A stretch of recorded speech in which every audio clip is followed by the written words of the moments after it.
Well, good afternoon, everyone, and welcome to the COVID-19 update for Tuesday, November 3rd, Election Day, the last day to vote in the 2020 elections.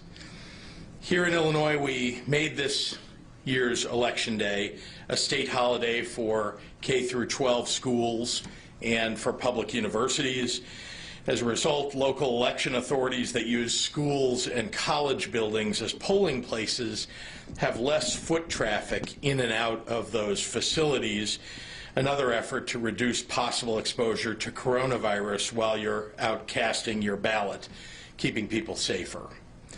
And whether or not you have the day off, it's not too late to vote in Illinois, even if you have never registered to vote before. Please make your voice heard. Just go to a polling place near you and you can register to vote right there and vote in person today. Just bring 2 forms of identification, at least one of which shows your current address.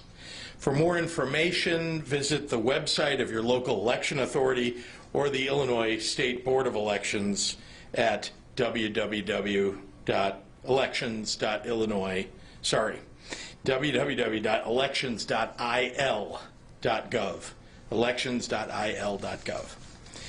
If you still have your vote-by-mail ballot and have not returned it, and approximately 500,000 of those ballots are still out there, and you want to vote in person, you can either bring your ballot with you and you can simply hand it over so you can vote in person instead, or else fill out your vote-by-mail ballot and bring it directly to your local polling place or to a secured ballot drop box in your area. You must do so by 7 p.m. Central Time tonight. Illinois is taking every precaution to make sure that this voting process is as safe as it is secure.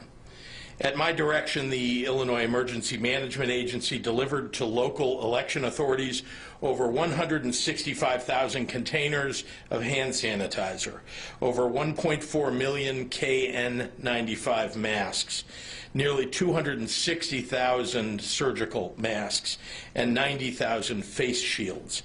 Most of those deliveries took place weeks ago so that local election authorities have access to all of the safety supplies that they need to protect voters this election.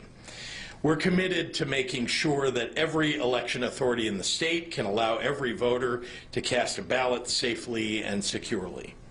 If you're headed to the polls today, please don't forget to wear your mask and keep your distance.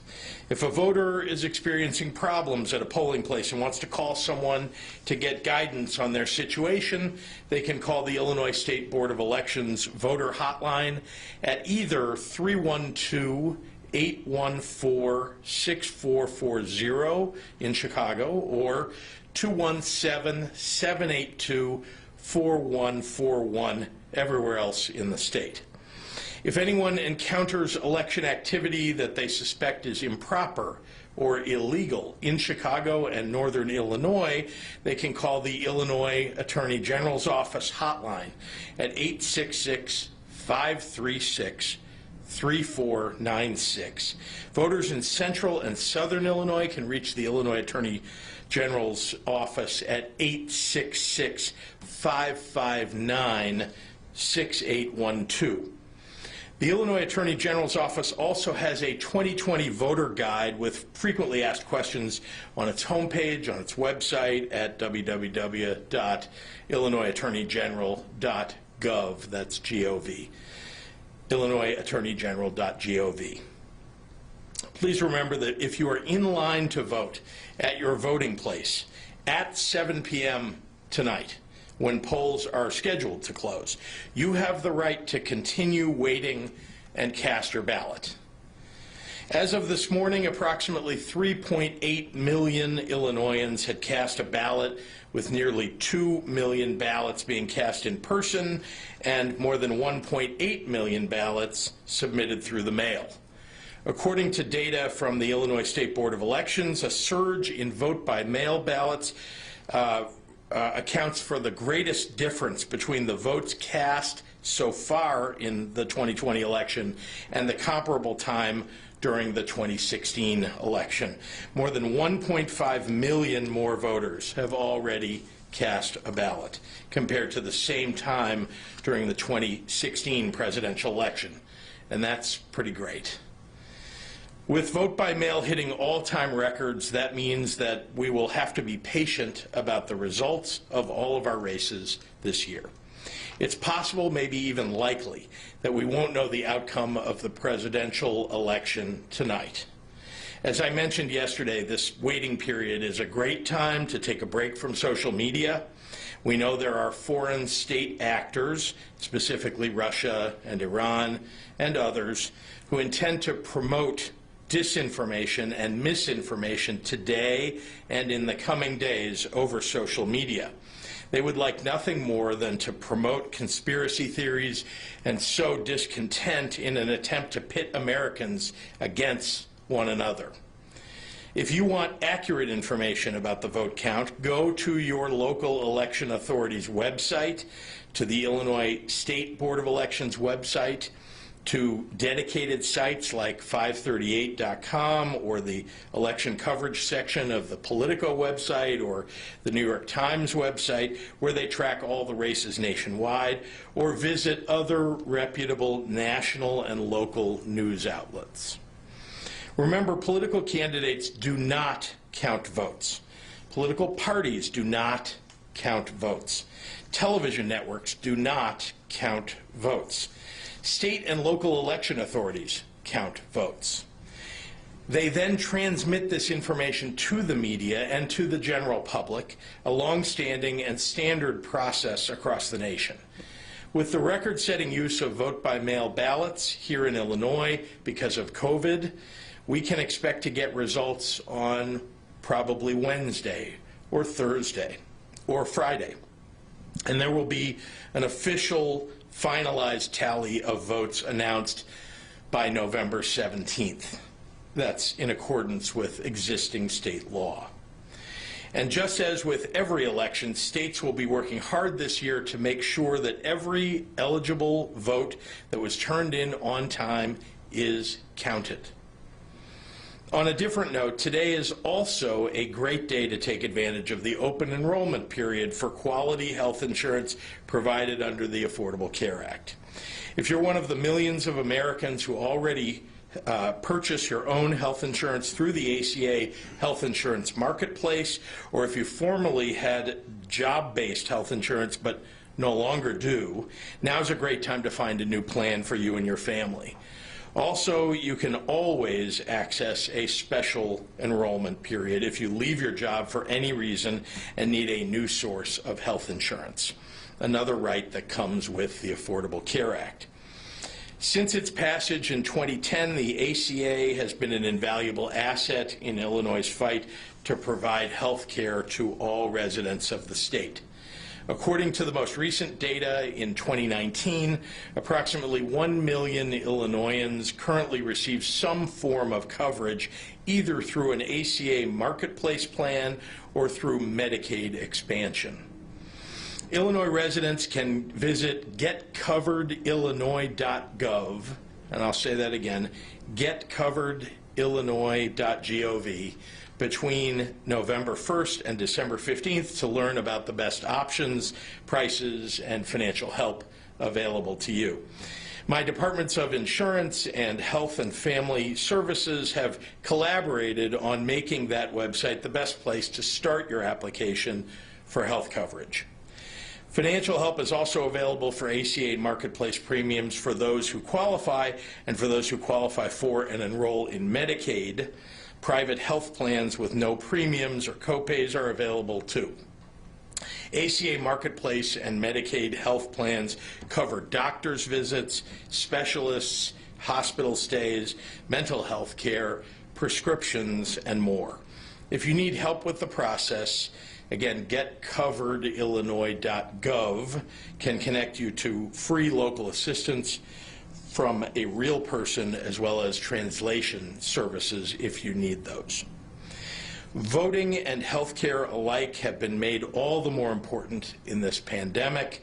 So as I hand it over to Dr. Zeke for a medical update, Let me remind everyone that every region of this state has exceeded the criteria for tightened mitigations because we are in the middle of a COVID storm that appears to be sweeping the entire nation, and our trajectory is only getting worse. This is far from over. So please take extra caution, wear your mask today and every day going forward until we get through this. So thank you, and with that, I'd like to turn it over to Dr. Zeke. Good afternoon, and again, happy Election Day. Give you a brief update. In the past 24 hours, 82,435 tests were reported for a total now in Illinois of 7.9 million total tests.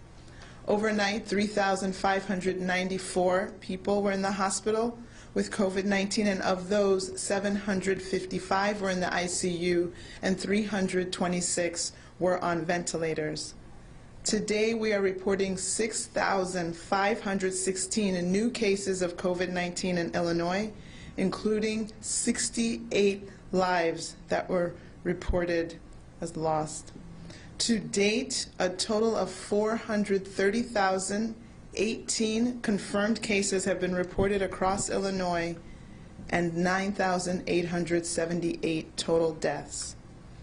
Just another friendly reminder, as the governor has said, if you are on your way out to vote, please wear your face covering. Please, again, make sure that it covers both your nose and your mouth, and practice social distancing. Wash your hands and use hand sanitizer. Also, please make your choices before you go in so that you can go in and come out as quickly as possible. Thank you. Hola y buenas tardes. Feliz día de las elecciones. En las últimas 24 horas, más de 82,000 pruebas fueron hechas para un total de 7.8 millones pruebas. Desde anoche, 3,594 personas en Illinois estaban en el hospital con COVID-19. De ellos, 755 pacientes estaban en la unidad de cuidados intensivos y 326 personas estaban en ventiladores. Hoy informamos 6,516 nuevos casos de COVID-19 en Illinois, incluidas 68 vidas perdidas. Hasta la fecha se han reportado más de 430,000 casos de COVID-19 en Illinois y más de 9,800 muertes.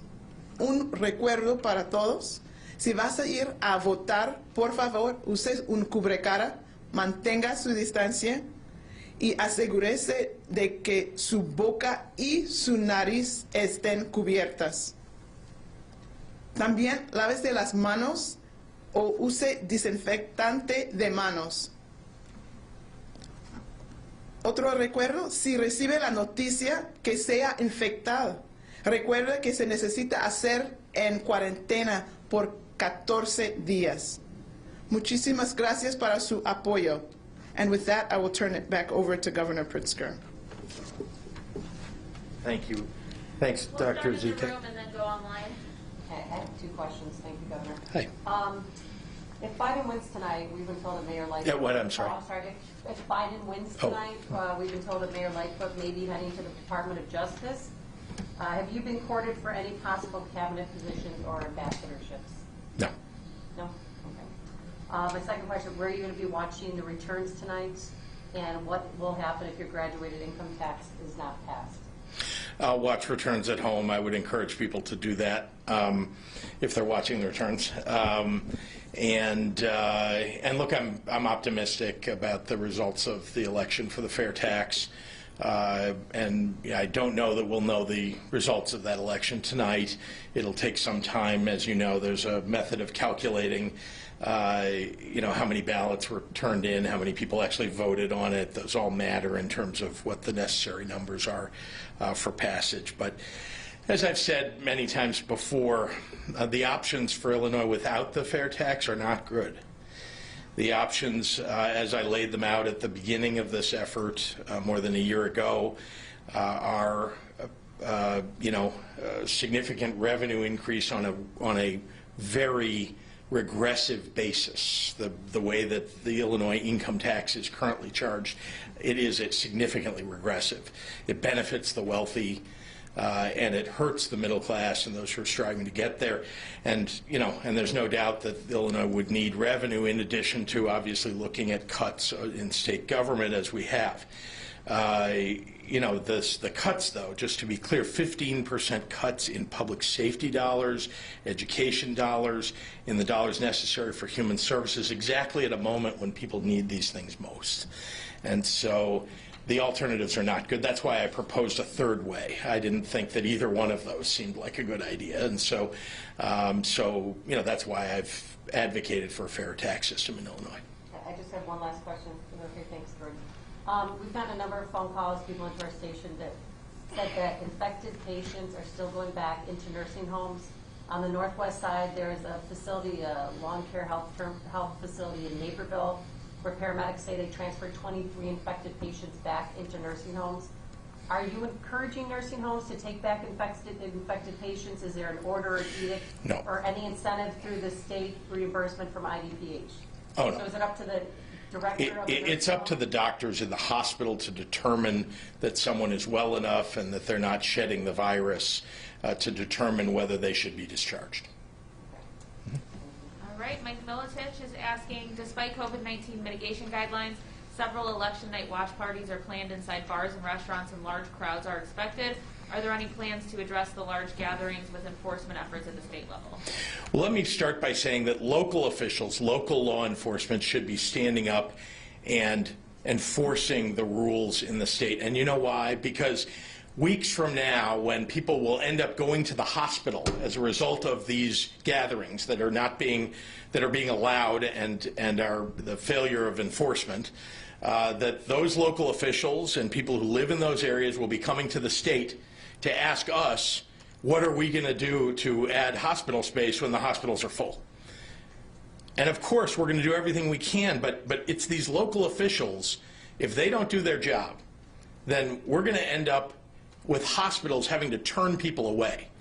And that's just not something that I find acceptable, and that is why local officials, that is why people all across the state need to stand up and make sure that they're doing everything that they can locally, state's attorneys, sheriffs, law enforcement, elected leaders, to enforce the rules here so that we don't end up with a terrible nightmare of a healthcare situation and people dying because they can't even get treated in their local hospital.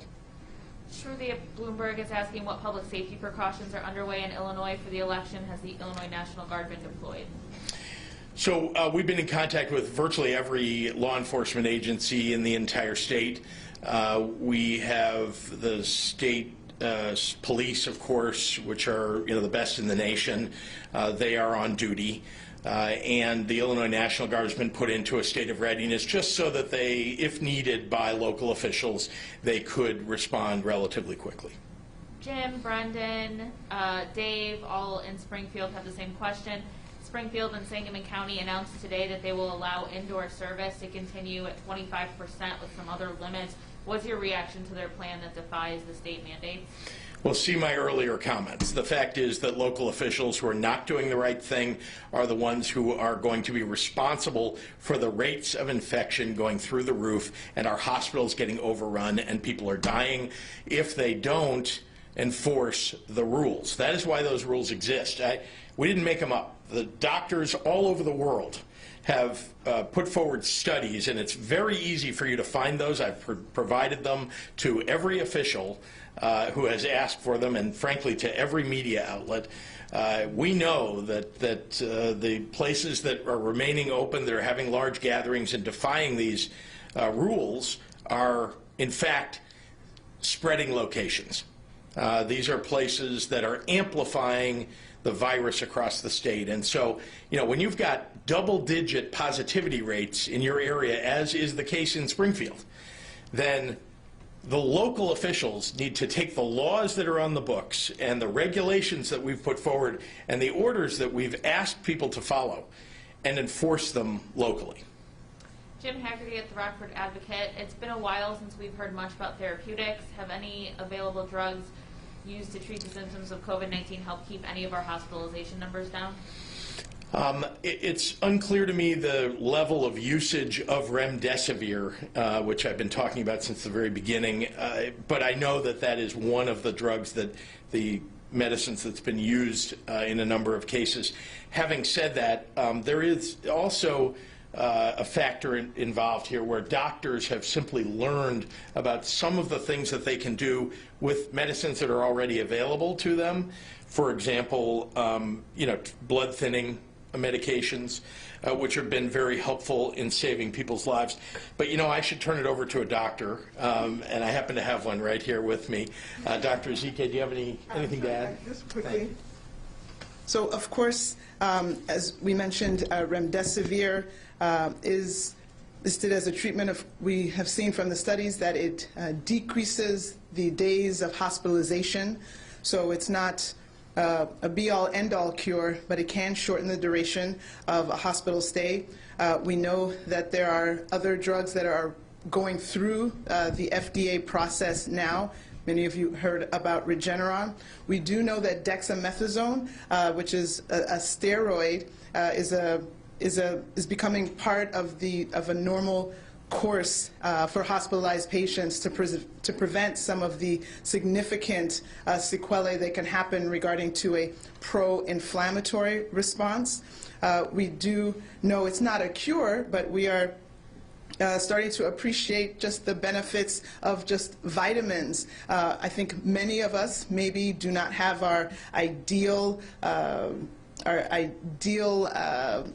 daily dose of vitamins through our regular diet. So supplementation with vitamins, vitamin C has long been known to support immunity and fighting infections. We also know, we've known vitamin D is also an important adjunct in terms of promoting immunity. And living in Chicago, where we might get less sun than other places, vitamin D is usually low in people who have less sunlit climates. So those are things. Just optimizing your basic health, obviously, is a great way to move forward. And as more things come online, we'll be happy to share. But of course, remembering, since there is no be-all, end-all cure, still we want to go for prevention. So let's prevent the infection so we have to worry less about treatment. And then again, that just comes back to our mask, avoiding large gatherings, washing our hands, and keeping our distance. An ounce of prevention is worth a pound of cure. Thanks, everyone. Thank you.